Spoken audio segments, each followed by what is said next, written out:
Hello everyone, Etana is here. Are you okay or nah? Oh my god. I feel nervous because for the first time ever, I made a video in English. So, yeah, I challenged myself to do this. I realized that I need to try to make English video more often, and this is me trying, okay?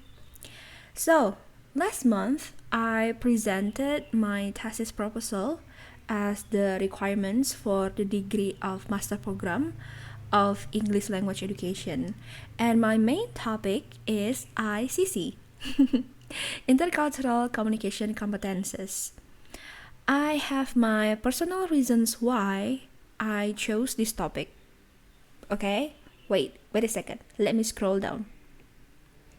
Is this correct? Okay. Yeah, right.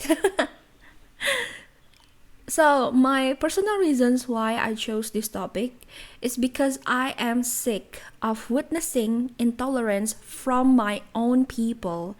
And what I meant by my own people is Indonesian. Okay? I know there are many Indonesian that have a high tolerance. I know it cannot be generalization, right? But Indonesian netizen, Indonesian netizen, nope. They have extremely low tolerance. Do you want a proof? Yeah, this is the proof. Indonesian netizens' backlash at Microsoft proves digital civility study right. So, Indonesia ranked last in terms of online civility in the DCI survey in 2020, which Microsoft has conducted since 2016 in dozens of countries around the world to promote safer, healthier, and more respectful online interactions among all people. But guess what? Guess what? Since Microsoft gave Indonesian netizens the title as the most impolite in Southeast Asia, their Instagram was attacked by Indonesian netizens, and it appears that the result has come full circle. Microsoft's conclusion was immediately proven. Amazing. Yeah, an applause. As Indonesian, I got secondhand embarrassment. Actually, this news is not the only thing that made me ashamed as Indonesian sometimes. Okay, let me scroll down again. Is this okay? Right. I hope you can still read some the comments though. Yeah, and you can read the caption. Yeah, so this news is from 2020 also. Another backlash from Indonesian netizens. They were upset because Unilever supports the LGBTQ plus movement. This is embarrassing because in the caption, it clearly mentioned Amsterdam and Stonewall. So Stonewall is the largest LGBT rights organization in Europe. So this movement was in Europe. The problem for me is the fact Indonesian netizen shamelessly acted as if that post is a propaganda or promotion of LGBT for Indonesia. They even bother to leave nasty, hateful comments on that post. Why not just ask for clarification from Unilever Indonesia before you guys made that comments? And in the end, after so many backlash, Governance and Corporate Affairs Director Unilever Indonesia stated this. Unilever operates in more than 180 countries with different cultures, globally and in Indonesia. Unilever believes in diversity and an inclusive environment. Unilever has been in Indonesia for 86 years and has always respected and understood local culture, norms, and values. And they are right. They are right, guys. Never in my whole life I saw them promote LGBTQ plus in Indonesia. I mean, not even a single company dare enough to do that here. Why? Because these big companies respect our culture for their branding. They know there is no way they can do that here. So, If we see some brands support certain communities or support certain movements that are totally different from our local culture, norms, and values, should we get mad about it? Should we get violent? Should we, being hateful? Should we force our belief and principles? Of course not. And I believe these big companies knew about ICC. They knew the importance of ICC, especially for international business. Okay? I have an addition. So, nowadays, intercultural intelligence is important. So, it's not about emotional intelligence or EQ or IQ, but it's ICI. Please check it out, guys, about that. So, this kind of news made me wonder, what can we do to help the situation? Okay? I mean, me as a future educator, or maybe, yeah, my major is from education, especially language education. So, I wonder about this. Wait a second, let me scroll down. Yeah. Honestly, I put this in my thesis presentation. Alright. Turn out there is a sense of urgency for education that enables people to coexist in multicultural communities. Making such communities functions requires people to be able to comprehend and interact with one another throughout a variety of cultural barriers. So, intercultural education, which strives to cultivate and improve this ability, can thus significantly contribute to harmony. Yeah, as I said, because my background is from language education, this is my framework, guys. So like my background, why I chose ICC. Important curricular frameworks for language pedagogy, for example, from the Council of Europe, or maybe you guys, if you know about CFR, CEFR, yeah, that one. It's also from Council of Europe, and Council of Europe also made something called RFCDC. I'm going to explain that later, okay? So, language pedagogy from Council of Europe places a strong emphasis on an intercultural perspective. And one of the main characteristics of the Pancasila student profile, so this is from Indonesia, based on strategic plan of the Ministry of Education and Culture, is global diversity. So the new ministry realized the importance of being intercultural competent, So what does it mean, global diversity? It means Indonesian students are expected to maintain their culture, locality, and identity, but remains open-minded in interacting with other cultures. Open-minded, biggest challenge in Indonesia. Guys, you know what? In Indonesia, if you're open-minded, you will be ashamed by netizens. Like, oh my god, there's a word called si paling open-minded, It's like a mocking tone if you're open-minded. So, this is surely a challenge in education.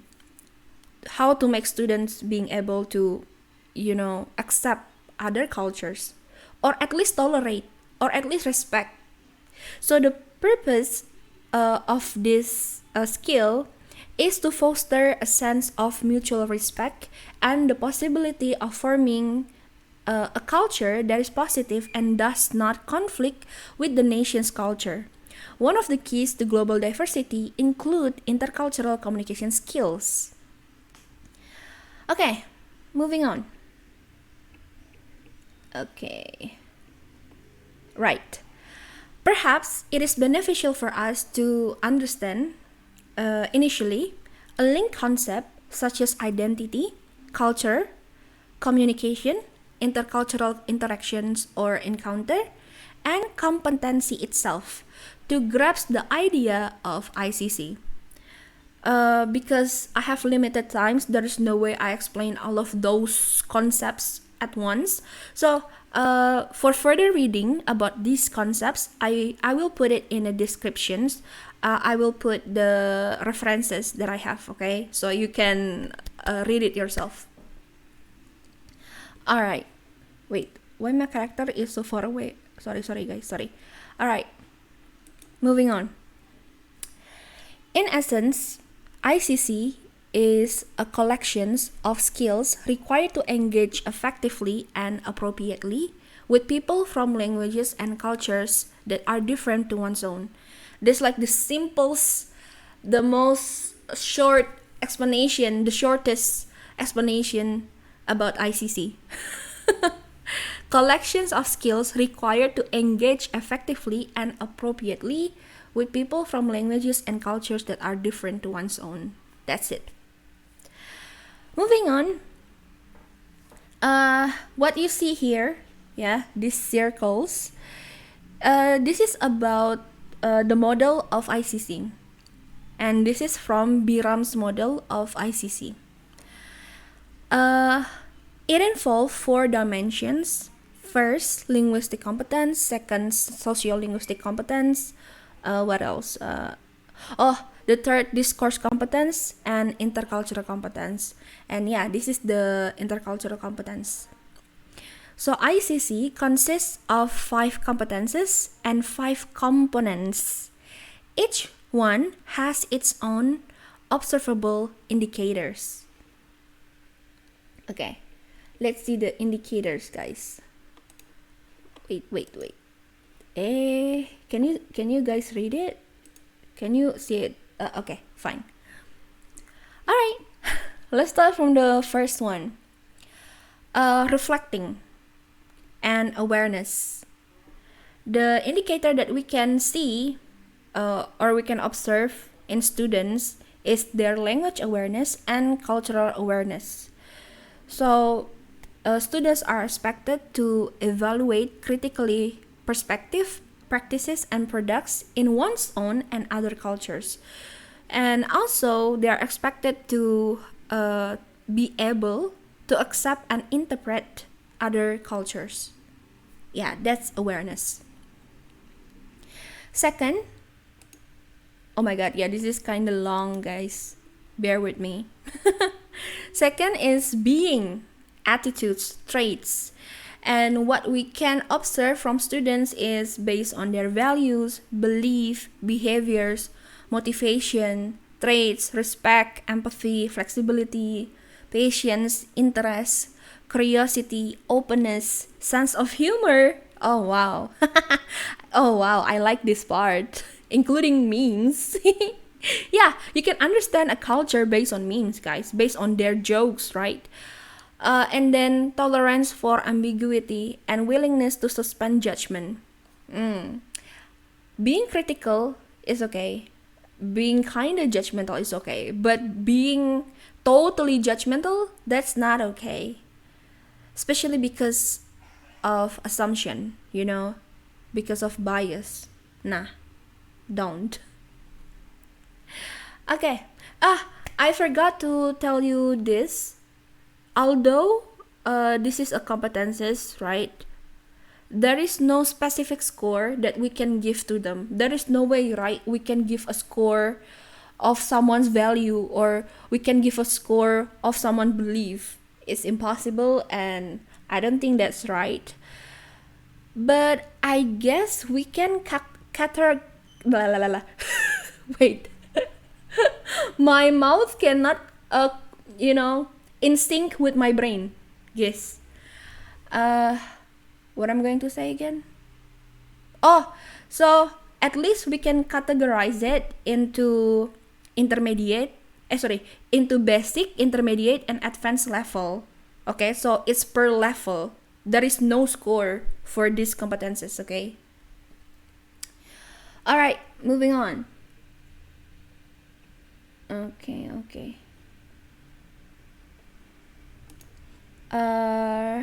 Can you guys see it? Wait. What? No, wait, let me let me try to arrange this here. Can you guys see it? Oh no, it's just to like this. Uh, okay. All right. At least you can read it, and that's enough. Okay, next is knowledge or knowing. The indicators are knowledge about specific culture and knowledge about general culture. Those two. Uh, I think it's important to highlight the second one, knowledge of how social groups function. Because this corresponds to the everyday life behaviors, and this is known as the knowledge of social processes. This knowledge allows individuals to deal with large diversity of foreign cultures.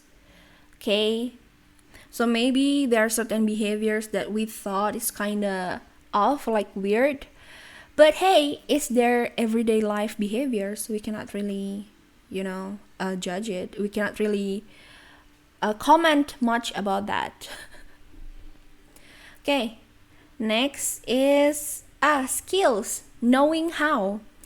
There are two skills that we can observe. First, skills of interpreting and relating, and skills of discovery and interaction. So, interpreting here means students are able to interpret a document or an event from another culture and explain it and relate it to their own. And then, students are expected to be able to acquire new knowledge about culture and cultural practices. At least those two. Sorry, I forgot. There's one more skills or competences. The last one is communicating or proficiency. This one is interesting, guys, because honestly, in language classroom, especially in Indonesia, and honestly, I did try to make a mini research. It's called content analysis. So I try to analyze a book and try to explore whether or not this textbook, like national textbook for English classroom, has ICC components in it, and the result is not surprising. It's very low, like really lack of content about ICC, especially the last one, this one, proficiency, about function linguistically, interaction in different situations or contexts, and verbal and non-verbal communications. So when we talk about this, guys, other than we have to able to deal with language components such as phonological, lexical, grammatical, things like that, we also have to recognize the linguistic markers of social relations. For example, formality, informality, politeness, expressions of folk wisdom, dialects and accents, things like that. And the last one is about paralanguage. So paralanguage is elements that accompany the spoken words, such as tone of voice, pitch and intonation, what else? Speed and loudness, and also about the ability to use the body language to communicate. For example, facial expression, eye contact, posture, orientation, proximity, movement, and even clothing, guys. Yeah, that's included in proficiency. Alright. That's all from Byram's model. Now let's move on. I wanted to share about RFCDC descriptors. Yeah, so this is from, again, Council of Europe, RFCDC. Wait a second. Why? What? Yeah, RFCDC is Reference Framework of Competences for Democratic Culture. So CDC means Competences for Democratic Culture. Okay. All right, moving on. Yeah, this is the last one, guys. Bear with me. Oh my god, 19 minutes. 20 minutes already. Okay, I'm going to make it fast, okay? So this framework offers a comprehensive conceptual models of the competences that individuals require in order to function as democratically and interculturally competent citizens. And I'm hoping this can be applied in Indonesia because Indonesia is also a democratic country, okay? So it's suitable, kinda. Alright, and there are 20 competences in the model in total. Yeah, that's a lot. That's pretty a lot, guys. Imagine if we want to make a curricula based on this. The need analysis will be a lot. Okay, let's start from values. Values. Values are general beliefs that individuals hold about the desirable goals that should be striven for in life. That's values. Values offer standards or criteria for evaluating actions, justifying opinions, justifying attitudes and behaviors, and deciding between alternatives. What else? Planning behavior and attempting to influence others. So yeah, those are the standards or criteria. They use values if they want to do that, if people want to do that. And there are 3 sets of values that are vital for partaking in culture of democracy. First, following human dignity and human rights.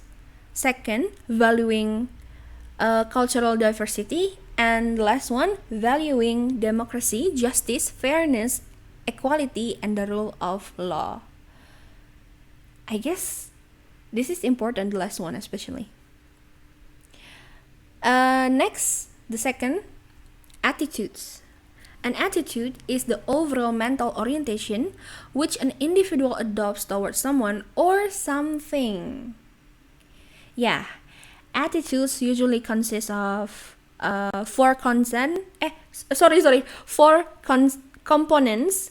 I want to say components or like elements, and somehow my brain is kind of like blah blah blah, you know. So attitudes usually consist of 4 components. The first one, a belief or opinion about the object of the attitude, and then an emotion or feeling towards the object, and an evaluation, whether either positive or negative of the object, and the tendency to behave in particular way toward that object. And there are 6 attitudes that are crucial for democratic culture, as you can see here. Openness, respect, civic-mindedness, responsibility, self-efficacy, and tolerance of ambiguity. Can you guys hear the ice cream? What is it, like noise? Or like, I don't know what to call that.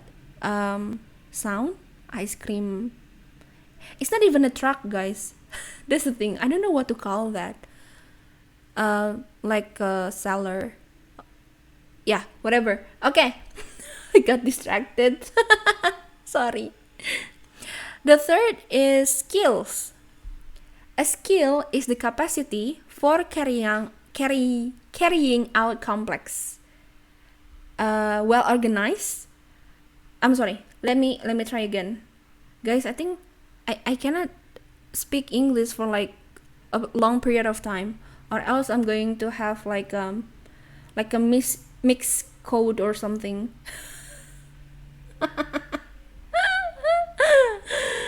Okay, so a skill is the capacity for carrying out complex, well-organized patterns of either thinking or behavior in an adaptive manner in order to achieve a particular end or goal. That's a skill. And there are 8 sets of competencies that are crucial for democratic culture. First, the ability to do autonomous learning, analytical and critical thinking skills, skills of listening and observing, empathy. Oh my god, this is interesting. The fact that we know not all people have empathy, and empathy requires skills, guys. And then flexibility and adaptability, linguistic, including communicative and plurilingual skills, cooperation skills, and conflict resolution skills. I wish the last one can be considered by Indonesian netizens, conflict resolution skills, just because you don't agree with something. Yeah, we need to work on ourselves sometimes to find a solution or avoid unnecessary arguments on the internet. Okay, lastly, knowledge and critical understanding. Knowledge is the body of information that is possessed by a person, while understanding is the comprehensions and appreciations of meanings. Why the term critical understanding? Because it is used to emphasize the need for the comprehensions and appreciations of meanings in the context of democratic processes and intercultural dialogue. The various forms of knowledge and critical understanding that are required for culture of democracy fall into three main sets: knowledge and critical understanding of the self, knowledge and critical understanding of language and communications, and lastly, knowledge and critical understanding of the world. And it is including politics, law, human rights, culture, religions, history, media, economy, and the environment, plus sustainability, things like that. Oh, fun fact, actually in Indonesia, as I mentioned before, when I did a content analysis of English textbook, the environment or sustainability is included. Okay, they didn't lie when when they say they want to focus on that on the first, like on the preface. And then what else? Oh, gender-based textbook. It means that both women and men, or girls and boys in that book, is kind of equal. Yeah, things like that. But where is the ICC? I don't know. Maybe because it's like a new concept for the ministry itself. So yeah, okay.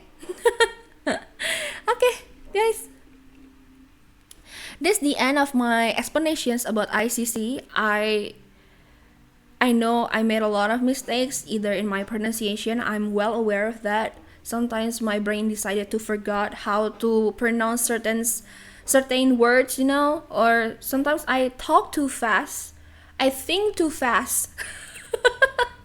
So I ended up blabbering. In short, equipping learners, or people in general, not only just students, equipping people with the competencies specified by Byram's model or the RFCDC is an essential step which needs to be taken to empower people to choose and pursue their own goals within the context of respect for human rights and democratic processes, and equipping them with these competences through educational system alongside taking action to tackle structural disadvantage and inequalities is crucial to ensure the future health of our culturally diverse democratic societies. Oh my god, that's a long phrase. Culturally diverse democratic societies. Now, you guys, please understand, it's complicated to say all of those phrases. Oh yeah, and also it's crucial for the empowerment and flourishing of all young people who live within them. That's it. Thank you for listening, and see you.